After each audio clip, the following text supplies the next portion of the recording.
Hey, how's it going, everybody, and welcome back to the channel. So if you're new to the channel, my name is Big Ball Vlogs. I do reviews, comparison shopping, and everyday vlogging. So if this video is somewhat entertaining or educational, please consider subscribing to the channel and maybe clicking the notification button for videos when I post them. As you may have seen in some of my other videos, if you follow the channel, I am broadening out my channel to do everything from reviews, electronics, building aquariums, and the latest greatest drones, which you'll probably see in the new video, the next video.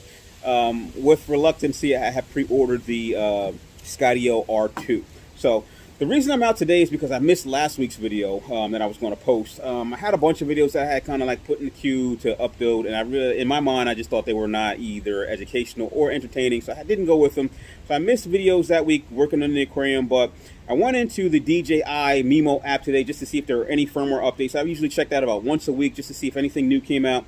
And what I found out was that DJI did release a new update for the DJI Osmo Action, and that is the Hyperlapse feature.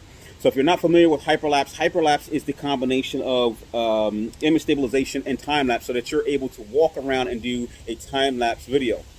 I realized that that was one of the kind of, I guess, the downfalls of the DJI Osmo Action, because the GoPro camera had Hyperlapse, but it didn't have the front-facing screen.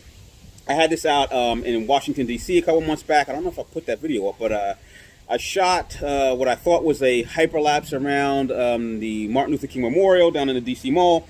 And when I went back to look at the video, it was all shaky because there was no image stabilization. So now that we have hyperlapse on this, I'm out at the park right now. I had to take a break from work, come out to the park, and I'm going to just do a quick walk through this park. It's probably about a mile and a half from one end of the park to the other.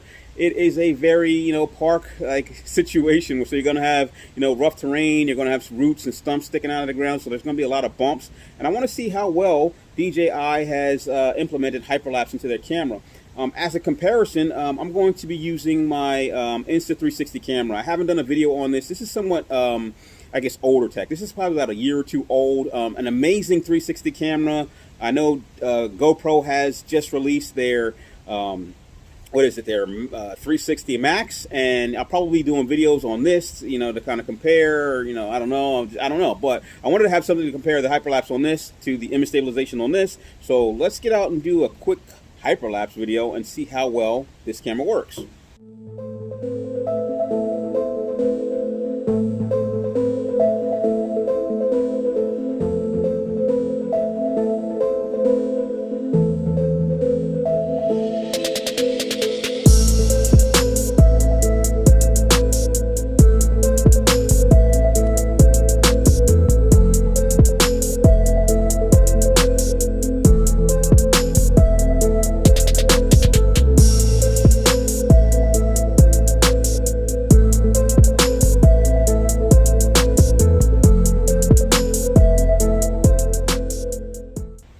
Alright, so, that's a quick comparison of what you get from the new feature on the Osmo Action for hyperlapse. It was very easy to do the firmware update. All I had to do was log into the application, and it was ready to install it once I connected to the camera.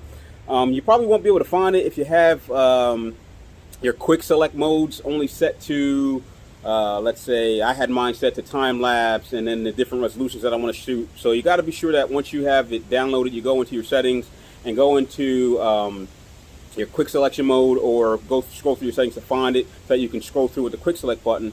But between the two, you have the option of, if you don't shoot a lot of hyperlapse video, you still have the option for just shooting a video in regular resolution and then using some kind of editing software and post to kind of speed it up, slow it down, do what you want to do. In fact, that's how the 360 works.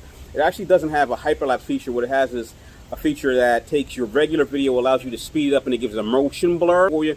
And you also are able to kind of like slow it down and get, I guess, 1 second or 2 second shot of something that you wanted to catch in the frame before you buzz right by it. I do like the fact that DJI has continued to, I guess, release firmware updates that give you a little bit more features for the camera. Right now, like I said, they're competing against GoPro, who just released their GoPro 8, and they released the 360 Max, I believe it's called. So they have to do something to make people want to keep this camera. The 360 Max, in my opinion, is probably going to be the next piece of tech that I pick up, because it combines these two cameras into one. It has the ability to shoot one-sided regular video for vlogging with a front-facing screen. It also has the ability, I'm hoping it's a front-facing screen. It has a camera on both sides, so I'm hoping I can use the screen for front-facing. And it also has the ability to put it into 360 mode and shoot 360 video. So while I am happy that I got a new feature, a new update on this one, which maybe should have been in the camera to begin with, it's already about that time for me to decide whether or not I want to go out and buy the new latest greatest. And I'm not a GoPro fan, but I am a fan of the fact that I have an option of having both of these cameras in one device. So this camera costs about $300 and $400. This camera costs about $350, and the 3D Max is about $499. Wish I would have known that before I bought them. But hey, thanks for watching. Thanks for supporting the channel. I'll get back to you soon. Talk to you later. Bye.